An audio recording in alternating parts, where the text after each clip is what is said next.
నమస్తే, నేను మీ Lakshmi. Welcome back to Lakshmi traditional food. ఈరోజు స్పెషల్ రెసిపీ వచ్చేసి కొర్రల పొంగలి. మామూలు రైస్తో చేసేటటువంటి పొంగలి కంటే చాలా చాలా బాగుంటుంది. చాలా చాలా హెల్దీ కూడా. పొంగల్ వండడం చాలా సింపుల్, అది అందరికీ తెలిసిందే. కానీ కొన్ని టిప్స్ ఫాలో అయితే ఈ పొంగలి చాలా అంటే చాలా బాగుంటుంది. మిలెట్స్తో తింటున్నామన్న అస్సలు అనిపించదు, అంత బాగుంటుంది. మరి ఆలస్యం చేయకుండా ఈ పొంగల్ ఎలా చేయాలో ప్రాసెస్ చూసేద్దామా.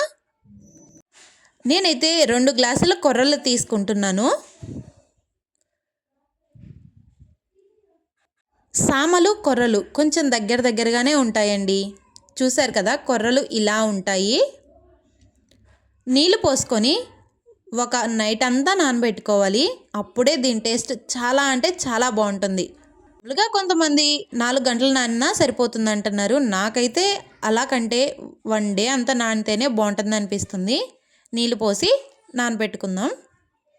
ఇప్పుడు ఒక మందపాటి గిన్నె తీసుకొని పెసరపప్పు తీసుకుంటున్నాను. నేనైతే పొట్టు పెసరపప్పే తీసుకుంటున్నాను.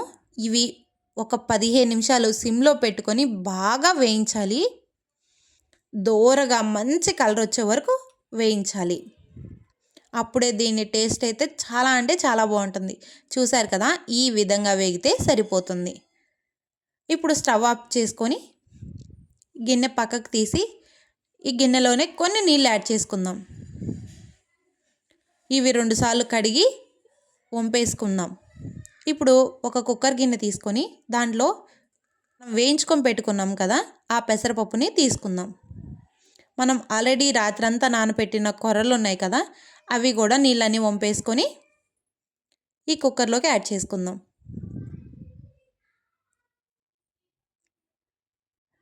ఈ భోగికి ఇది ఒక్కసారి ట్రై చేయండి, టేస్ట్ అయితే నెక్స్ట్ లెవెల్లో ఉంటుంది. ఎసురుకి నీళ్ళు అయితే తీసుకుంటున్నాను. 2 గ్లాసులు పెద్ద గ్లాసులతో నీళ్ళు తీసుకుంటున్నానండి. దీనికి ఎంతైతే సరిపోతుందో టేస్ట్కి తగ్గట్టు ఉప్పు యాడ్ చేసుకుంటున్నాను.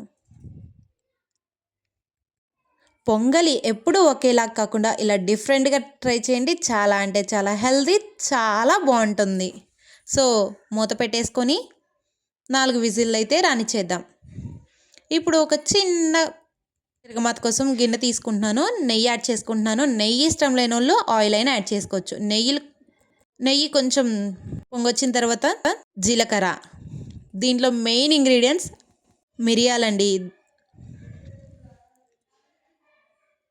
కొంచెం జీడిపప్పు ఒక 10,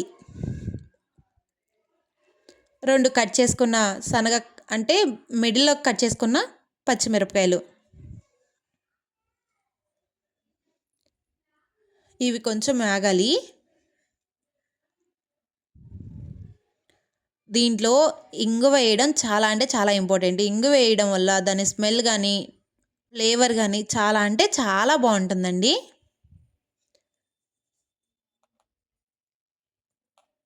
ఇలా కొంచెం వేగిన తర్వాత మన మెయిన్ కరివేపాకండి. కరివేపాకుని తీసేసి పడేస్తాం కానీ దానివల్ల ఎన్నో బెనిఫిట్స్ ఉన్నాయి. ఇలా తీసి పక్కన పెట్టేసుకొని ఇప్పుడు విజిల్ అయిపోయింది కదా, ఇక ఈ కుక్కర్ని మూత తీసేద్దాం.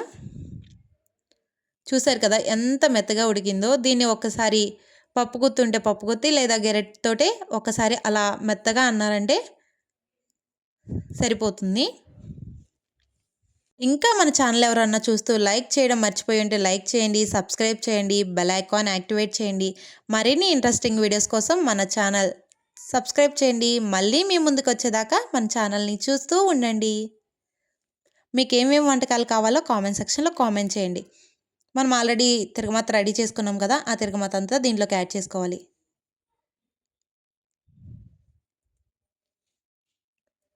నేను అప్పుడు తర్వాత కొంచెం నెయ్యి యాడ్ చేశాను. ఆ వీడియో స్కిప్ మిస్ అయింది. చూసారు కదా ఎంతో టేస్టీ పొంగల్ అయితే రెడీ అయిపోయింది. Thank you for watching.